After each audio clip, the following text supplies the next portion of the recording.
Assalamualaikum warahmatullahi wabarakatuh. Selamat pagi semuanya. Eh, Hari ini kita akan ada satu presentasi kelompok untuk PRD terkait food lab, cek pastikan dan nikmati. Semua kelompok mohon menyimak dan juga nanti memberikan penilaian.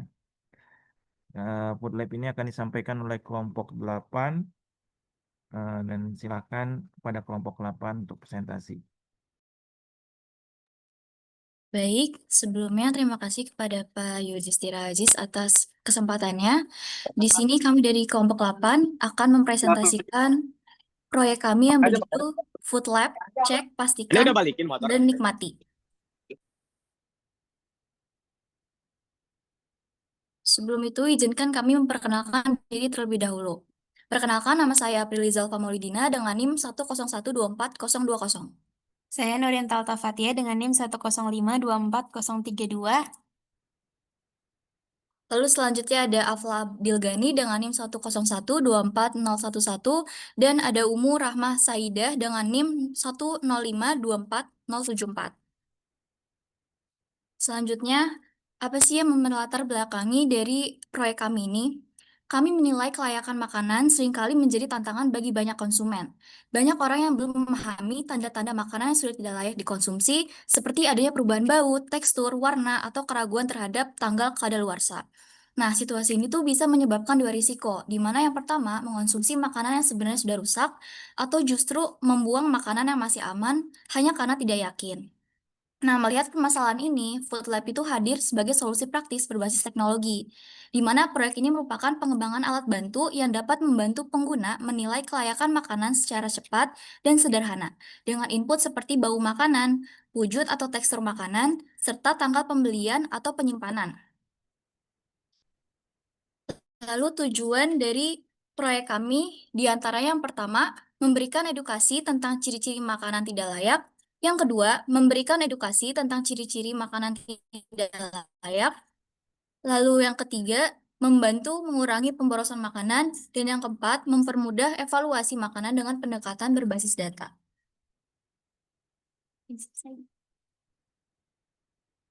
Selanjutnya saya akan menjelaskan prinsip sains kimia yang kita gunakan pada proyek kali ini. Prinsip kimia yang digunakan dalam penilaian kesegaran makanan pada food lab diantaranya ada reaksi oksidasi, fermentasi, deteriorasi mikrobiologi, suhu, dan metode penyimpanan.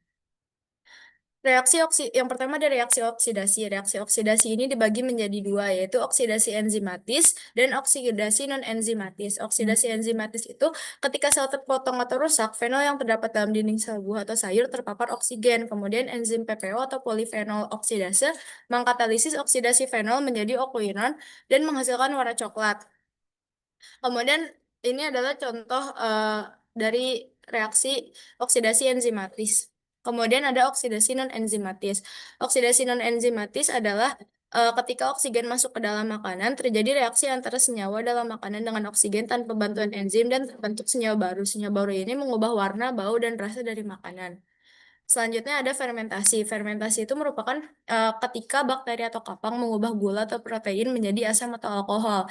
Fermentasi dibagi menjadi dua, ada fermentasi laktat dan fermentasi alkohol. Fermentasi laktat itu merupakan fermentasi yang menghasilkan laktat. Contohnya, ketika gula dengan Lactobacillus sp akan menghasilkan asam laktat. Selanjutnya ada fermentasi alkohol, yaitu fermentasi yang menghasilkan alkohol. Contohnya ketika gula bereaksi dengan Saccharomyces spp akan menghasilkan etanol dan CO2.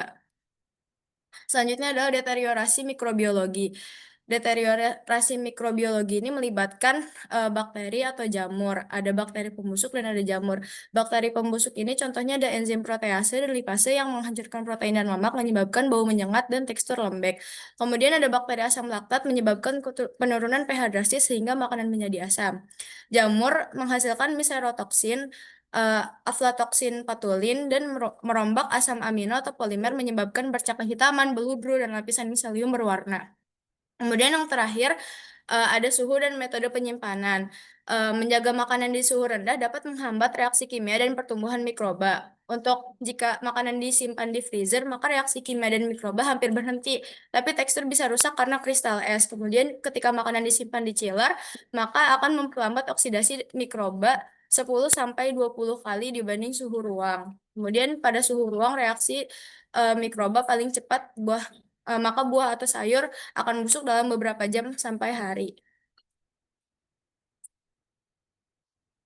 Selanjutnya ada prinsip sains matematika. Pertama, menggunakan logika kondisional atau if-else. Di sini website mengecek kondisi bahan berdasarkan input warna, baut, tekstur, dan tanggal beli. Contohnya, if warna normal, and bau normal, and tekstur normal, then print bahan masih segar. Else, if warna mulai berubah, or bau aneh, or tekstur lembek, then print bahan mulai memburuk, segera gunakan. Else, print bahan tidak layak konsumsi. Lalu prinsip sains matematika yang kami gunakan yang kedua yaitu perhitungan rentang waktu atau tanggal beli. Menggunakan operasi matematika tanggal untuk menghitung berapa lama bahan sudah disimpan.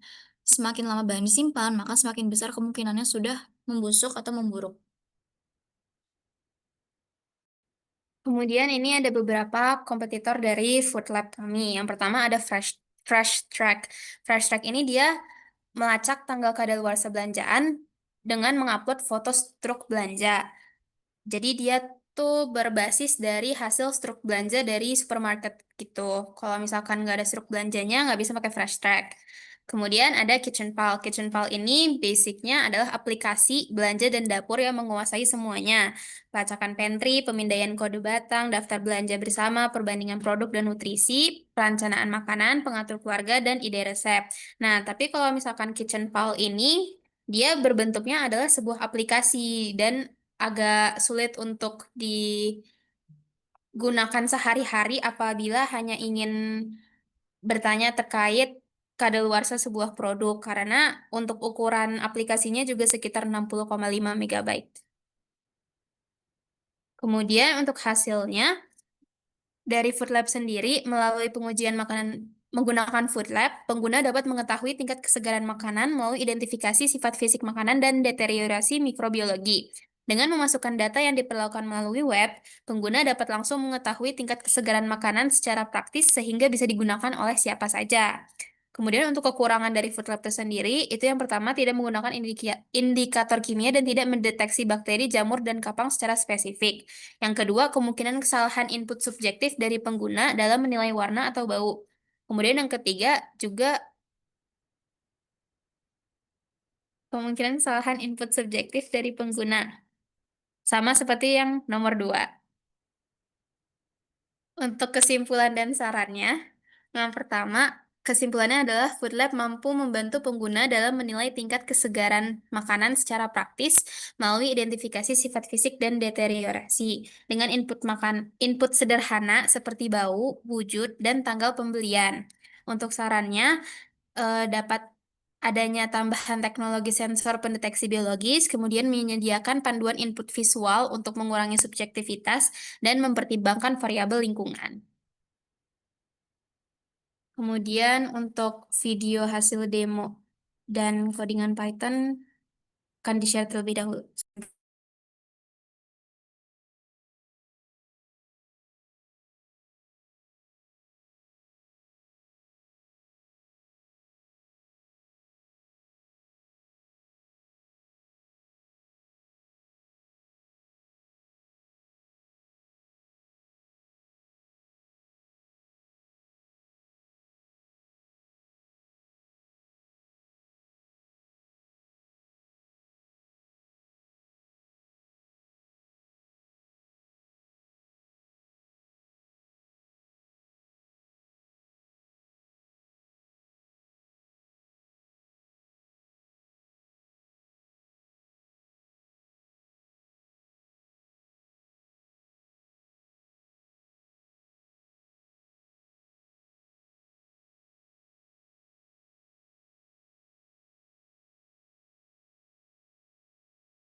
Oke, di sini aku bakal ngejelasin demo yang telah dibuat.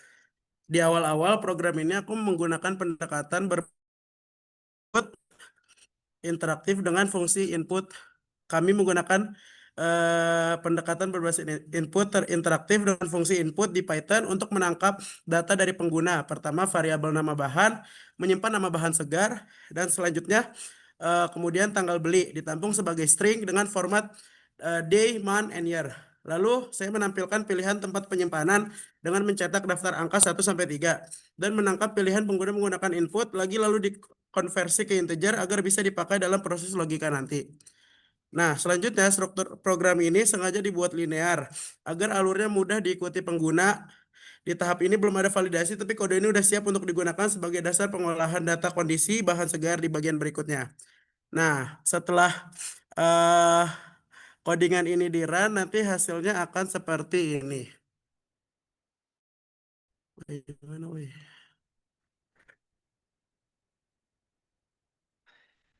Nah, nanti outputnya seperti ini. Di awal ada header dengan tulisan program cek bahan segar, lalu masukkan nama bahan segar, saya pilih call, lalu masukkan tanggal beli, itu kemarin tanggal 24.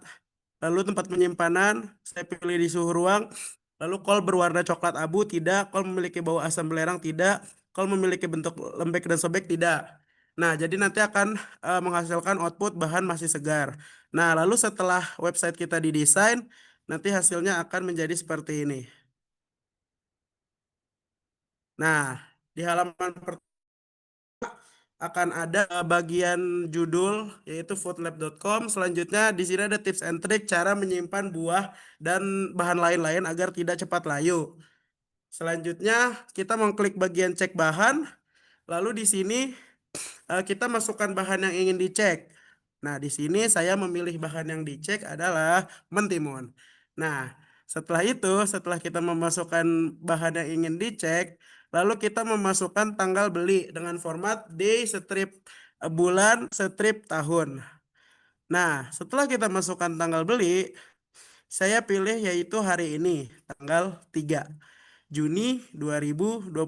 Lalu saya klik. Nah, nanti website akan menanyakan kondisi bahan tersebut. Apakah berwarna kuning kecoklatan? Di sini saya jawab tidak karena timunnya masih berwarna hijau. Lalu, apakah mentimun Anda berbau asam? Saya jawab tidak karena baunya masih bau timun normal. Dan yang terakhir, apakah timun berbentuk lembek? Saya jawab iya dan menghasilkan bahan Anda sudah tidak layak atau busuk. Jadi nanti program akan membaca jikalau dari kondisi salah satu kondisi tersebut ada yang terjawab iya, maka pasti bahan itu busuk. Jikalau tidak, semua terjawab tidak, maka nanti akan menampilkan bahan ini masih layak serta sampai tanggal berapa bahan itu. Mungkin itu saja presentasi dari kelompok 8. Eh, Terima kasih.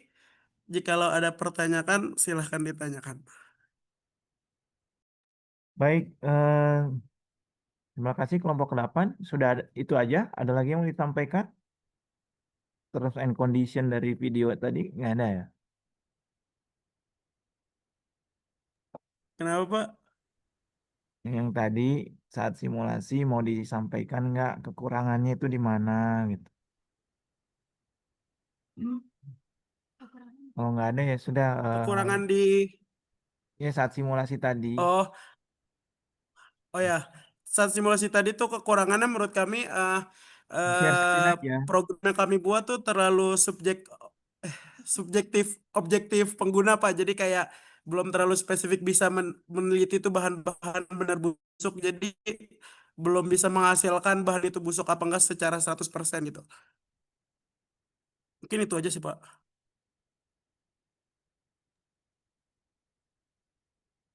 Baik, tolong share screen lagi.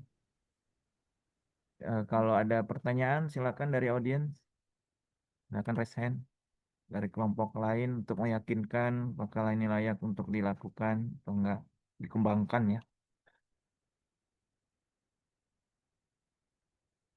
Tidak ada.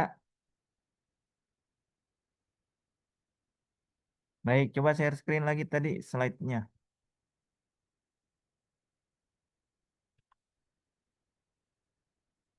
Tolong di slide-nya juga karena videonya itu terpisah ya dengan slide-nya.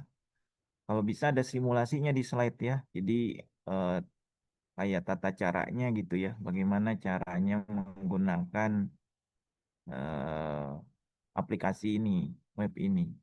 Silakan coba share screen dulu. Sudah Tadi Pak, sudah di-share. Iya, nanti setelah ini akan kami pindahkan videonya ke dalam PPT, Pak. tujuannya apa ya? Coba lihat. Sambil yang lainnya kalau mau bertanya silakan raise hand ya. Tujuan.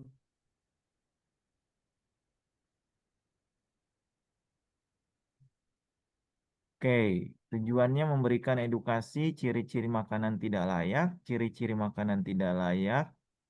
Oh sama ini yang pertama kedua nih. Iya, Pak, mohon maaf ke repeat. Kayaknya lupa dihapus yang satunya lagi. Mohon maaf, Pak.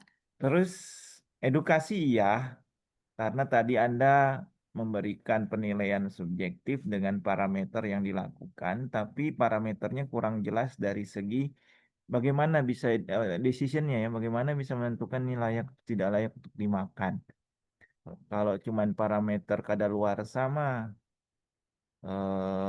apa namanya harus ada referensinya juga dari mana berdasarkan apa karena ini makanannya jenisnya apa sih yang rencananya mau dimasukkan ke sini? Jadi jadi referensinya dari mana Pak? Kita tuh ada di codingan tadi tuh kita menggunakan database dari Excel Pak. Untuk sekarang data yang kami punya tuh udah ada sekitar 200 bahan. Nah, jadi di database itu tuh nanti bakal bakal berprogres terus, bakal kita isi terus Pak. Nah, database itu tuh kita ambil dari dari jurnal-jurnal yang ada Pak kayak tentang bahan itu. Nanti tuh beda-beda beda-beda gitu kayak ada di database itu terdapat rentang hari kelayakan bahan tersebut. Habis itu bahan tersebut tuh efisiennya disimpan di mana kayak chiller, suhu ruang atau freezer. Dah juga habis itu ada ciri-ciri kebusukan kayak gitu. Nah, ini makanannya makanan apa sih? Oh, bahan ini Pak, bahan bahan segar. Di situ kayak ada 4 section. Yang pertama sayur, buah, bumbu dapur, dan daging serta anak-anakannya kayak telur, lain-lain gitu. Coba lihat ada kategorinya di slide ada kan tadi ya?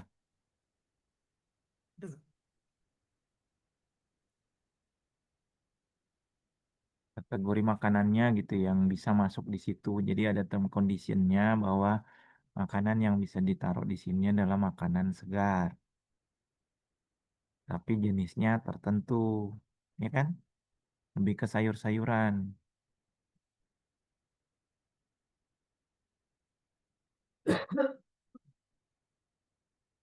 Ada kategorinya yang Anda sampaikan karena nggak spesifik ya. Lebih banyaknya makanan aja. Tadi kan tadi sampaikan ada telur apa itu harus ada ya Oh disampaikan iya, makanannya itu apa. sebentar, Pak. Mungkin di share screen untuk database aja kali ya, Pak? Iya, maksudnya pengguna juga harus tahu kalau dia masukin makanan yang tidak terdaftar gimana.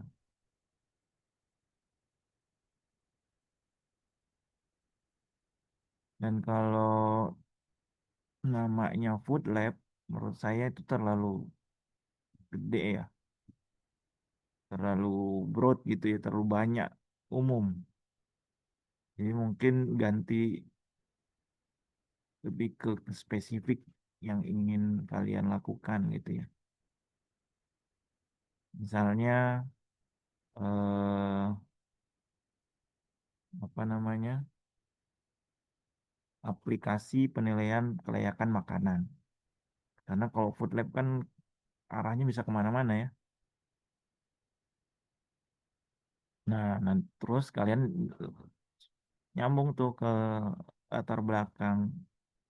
Kalau judulnya itu aplikasi penilaian kelayakan makanan, latar belakangnya bisa masuk ke terkait kelayakan makanan. Kemudian makanan apa yang akan kalian nilai, parameternya apa, nah, masuk ke prinsip sainsnya. Karena saya tadi tidak lihat korelasi prinsip sains yang kimia ya terhadap makanan yang rencananya emang kalian kategorikan masuk ke dalam database.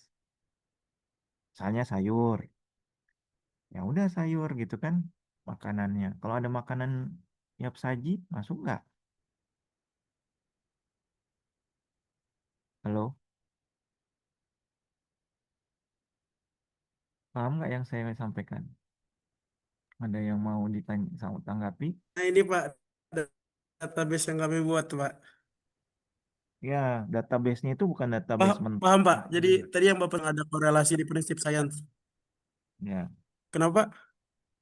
ya, jadi sayur lebih banyaknya ya. Iya Pak, sama Kalau buah.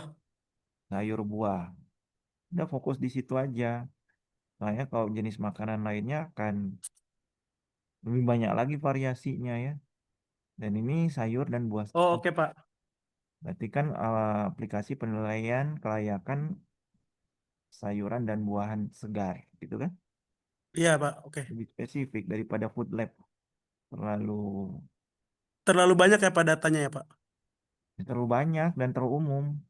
Oke. Ya, tadi mikirnya food lab itu lebih ke analisis-analisis makanan.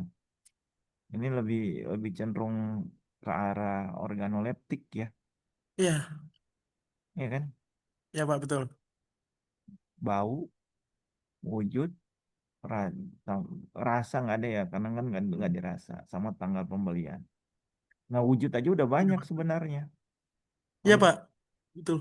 wujudnya dia bentuknya busuk itu harus kayak gimana? Kandungannya apa yang di dalamnya itu kan. Ini kamu lihat wujudnya itu dari segi apa sih? Penampakannya atau ada komposisi ingredien yang memang parameter freshnya itu ya. Itu hilang. Misalnya Jadi ada bakteri kan berarti udah berkurang tuh ya. iya, Gimana? jadi wujud yang kami tunjukin tuh ketika busuk aja Pak. Ketika dari orang bisa lihat itu busuk nggak kira-kira kayak gitu. Kan itu hubungannya sama tanggal pembelian nih. Iya, sama tanggal pembelian Pak. Tanggal Jadi kadaluarsanya juga kan. iya, tanggal pembelian tuh lebih ke ini Pak. Itu kan mungkin bahannya bakal bisa bisa lebih cepat busuk dibandingkan misalkan dia rentang harinya 5 hari, tapi kan kita belum lihat dia dia disimpan di mana kan. Nah, jikalau Nah, dia udah disimpan di tempat yang benar, nanti tuh misalkan ciri-ciri busuknya nggak ada, baru program itu membaca berapa rentang harinya Pak. Misalkan setelah ciri-ciri busuk tuh nggak ada, oke, berarti punya kamu barangnya masih layak sampai tanggal segini kayak gitu berdasarkan data. Jadi cuma membaca kayak gitu aja Pak. ya berarti ada pertanyaan lagi dong. Harus ada term dan conditionnya. Makanya saya tadi tanya, benar nggak ada term conditionnya? Petunjuknya untuk pengguna, misalnya makanannya harus jenis seperti apa, penyimpanannya kayak gimana. Beda Oh kan iya, kalau buah langsung dari pasar atau dari petik, iya sama Pak. sayur petik sama ini kan gimana tahu cara belinya? Orang kita petik, Iya, ya kan? Karena luarsanya juga kita nggak tahu kalau buah fresh betul-betul. Freshnya dalam arti bagaimana? Apakah dari tanggal memang ini tanggal pembelian kan berarti ada bukan di pasar ya, tapi di supermarket ya, yang bentuknya yang ditutup gitu kan, iya pakai Pak. Jadi tuh itu tuh tanggal yang pertama di input tuh tanggal kita mendapatkan buah tersebut Pak. Nah, iya term conditionnya kayak misalkan kita beli di pasar kita nggak tahu itu buah udah tersimpan berapa lama. Minusnya itu sih Pak. Iya. Nah, kalau gitu ngelihat ininya dong, pengguna harus masukkan bagaimana karakteristik si buah itu. Nggak perlu Kalau Pak soalnya kita kayak cukup ngebaca ini aja kayak dia tuh ambil kapan belinya. Nanti tipe buahnya apa di data kita tuh udah ada kayak tempat penyimpanan yang benar. Misalkan dia nyimpen di luar tempat yang seharusnya, misalkan harusnya di chiller, dia nyimpen di suhu ruang. Nanti itu bakal berbeda hasilnya. yang Di situ masalah kan, adalah saat dia nggak tahu dari mana buahnya, iya, ya kan. Dan iya yang Pak. kedua, eh, kondisi buahnya dia mau seperti apa kan dia cuma tahu beli. Kamu beli nggak tahu kadaluarsanya kapan kan. beli itu kan dari referensi buah itu baru betul-betul fresh. Karena Iya, kondisi buahnya kan nggak tahu, iya Pak. betul ya.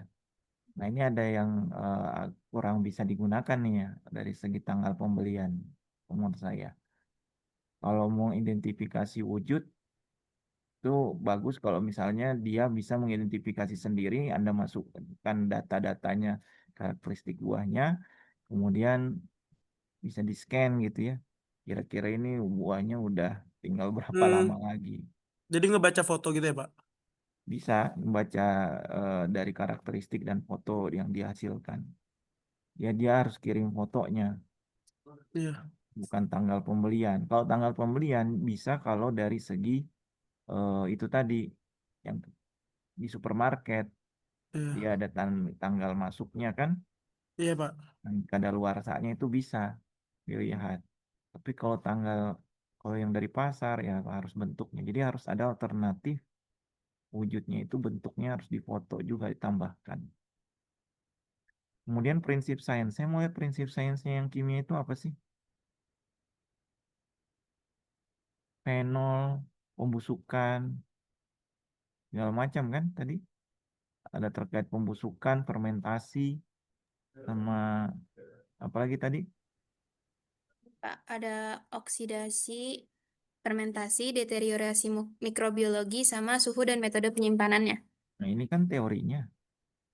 Iya, Ya, ya kalau dari segi maka kasusnya, kasuistiknya gimana?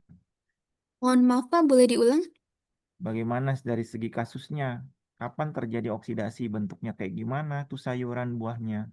Fermentasi itu bagaimana? Parameternya apa?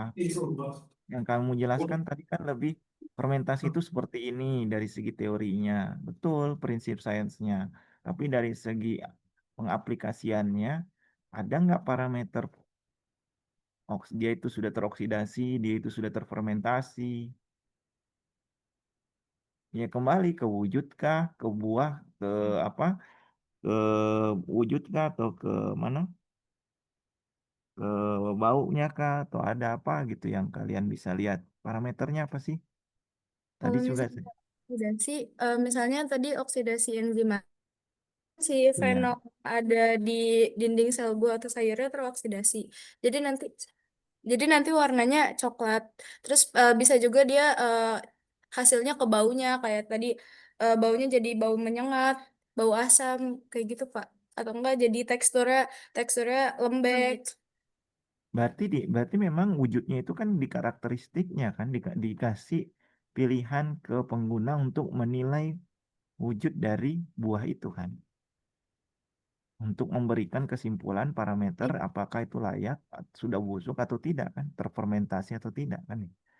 Coba lihat simulasinya tadi. Iya Pak, Iya dari Pak. warna, bau, sama bentuk apa teksturnya Pak, Coba dari simulasi tadi. dari simulasi. Saya orang awam, saya mau menggunakan aplikasimu. Apakah ada parameter itu yang kita masukkan data-datanya?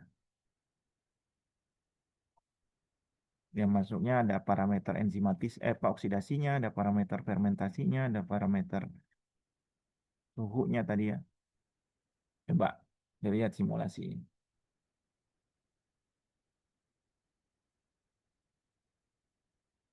Saya takutnya kalian lebih banyak memasukkan data loh, database daripada data pengukuran parameter analisisnya.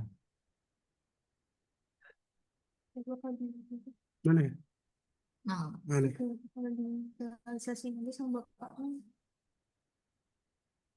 Nah nih Pak, di sini kan,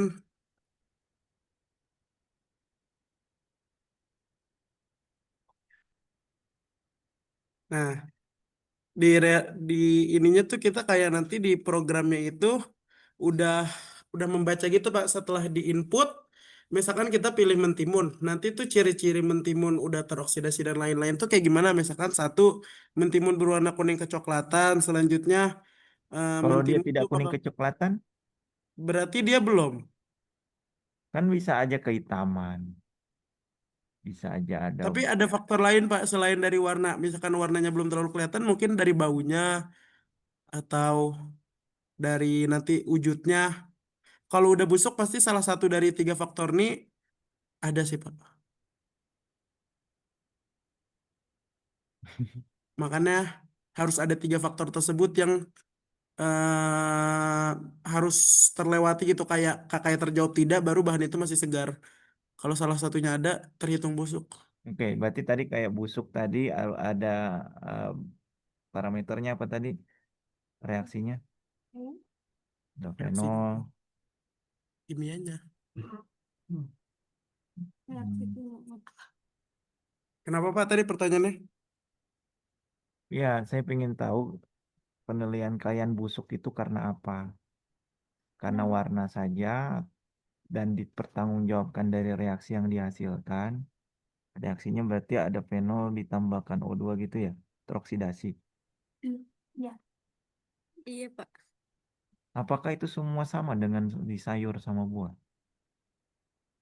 Enggak semuanya sama, tapi kan dari oksidasi dari fermentasi itu menghasilkan pas pas udah busuk tuh menghasilkan bau, tekstur dan rasa yang nggak enak. Nah, dari situ jadi yang orang awam tuh cuma tinggal ngelihat tekstur bau dan rasanya aja di akhir, gak harus lihat dari awal gimana fermentasinya, gimana oksidasinya.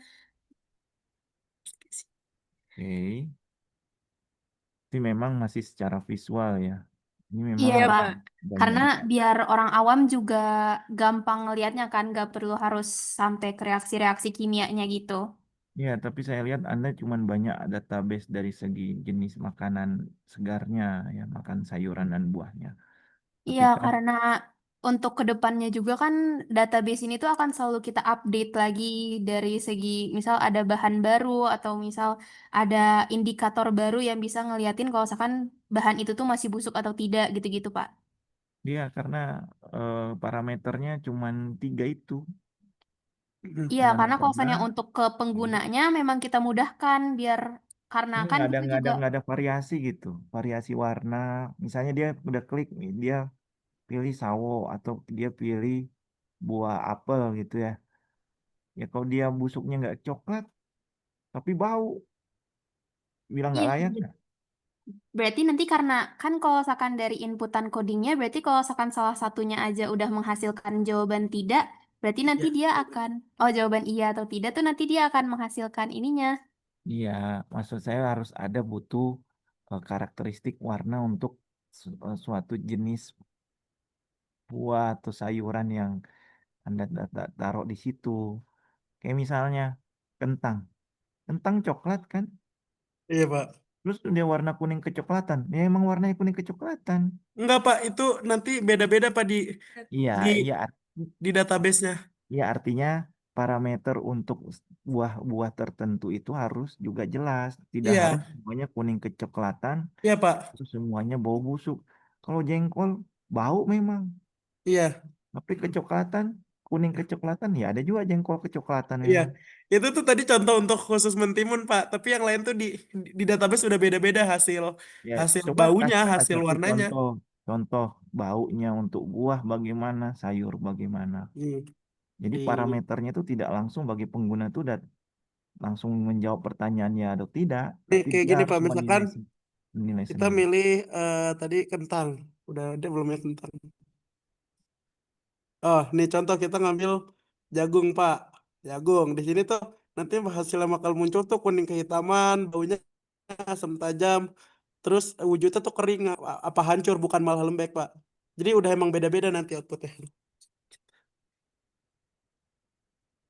Nih, di bagian ini misalnya kita memilih tomat. Oh, jangan tomat, Pak. Strawberry. Nanti strawberry tuh warnanya bakal kusam, muncul jamur putih. Habis itu bau asam, habis itu lembek. Dan lain-lain. Gitu, Pak.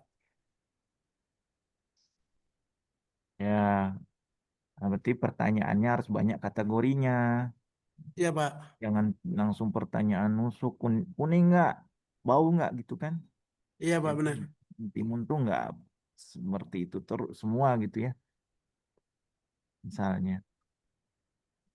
Karena pengguna juga lebih kritis terkait itu. Jadi memang bagusnya ada visual gambarnya ya.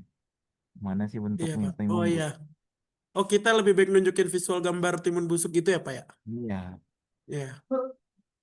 Dan dia juga bisa reviews kan, reviews Iya. hasilnya. Oh enggak kayak gini kok, nggak busuk. Oh ya, berarti Anda nerima atau tidak, itu lebih bagus. Saran kami gitu kan. Iya, Ya, Pak. ya, tolong ganti penggunaan namanya, tolong ganti juga penggunaan kesubjektifannya ini dengan gambar bukan pertanyaan.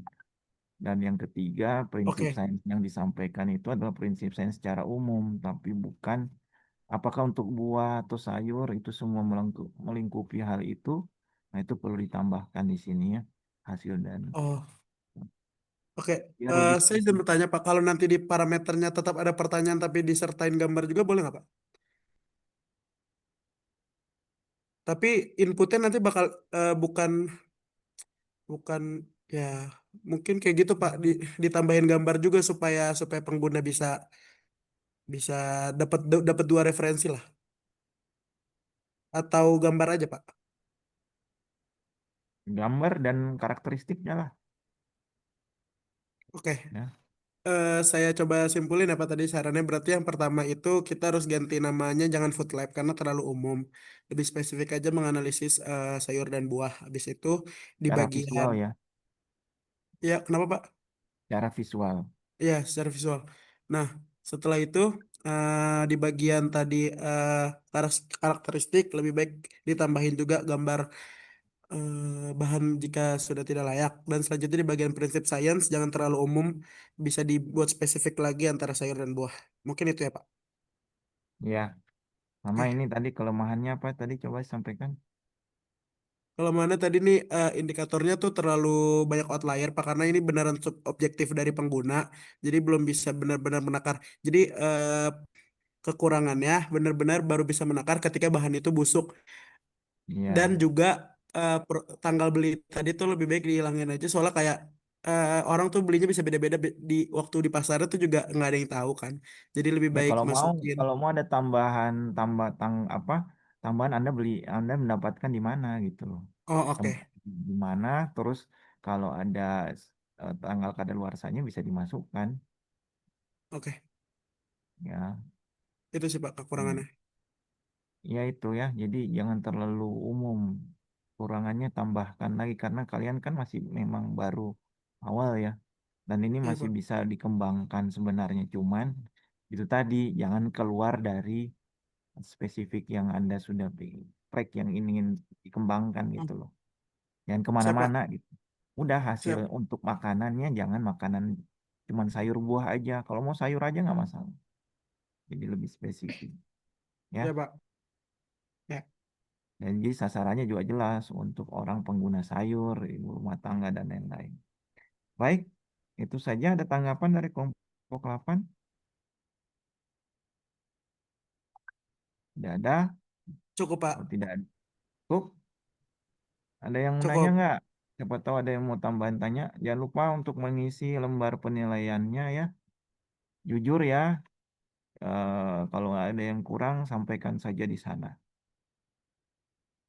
Baik, terima kasih untuk kelompok 8. Jangan lupa absen di 6 ya.